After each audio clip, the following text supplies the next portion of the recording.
আসসালামু আলাইকুম নমস্কাৰ প্ৰিয় বন্ধুসকল আপোনালোকৰ ভাল আৰু সুস্থতা কামনা কৰি আজি আৰু এটা ভিডিঅ' লৈ আহিলোঁ আৰু আজিৰ ভিডিঅ'টো আপোনালোকে সম্পূৰ্ণভাৱে চাব বুলি আশা কৰিলোঁ।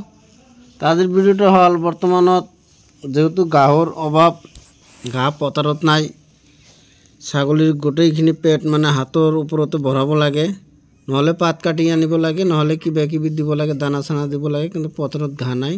আৰু মই যিখিনি ঘাঁহ লগাইছিলোঁ সেইখিনি ঘাঁহ এতিয়াও ডাঙৰ হোৱা নাই।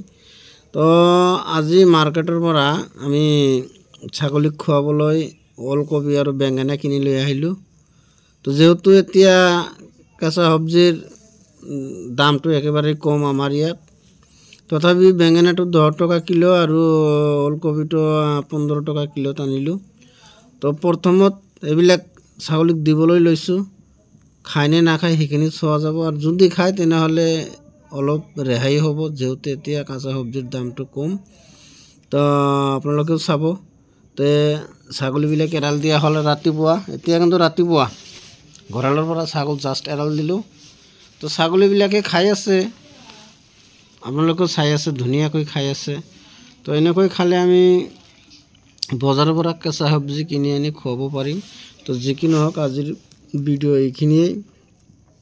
ভিডিঅ' চাই ভাল লাগিলে চেনেলটো ছাবস্ক্ৰাইব কৰিব, লাইক কৰিব, শ্বেয়াৰ কৰিব আৰু কমেণ্টত আপোনালোকে মতামত জনাই দিব। তো আজিৰ ভিডিঅ' এইখিনিয়েই, ধন্যবাদ। পিছৰ ভিডিঅ'ত আকৌ দেখা হ'ব।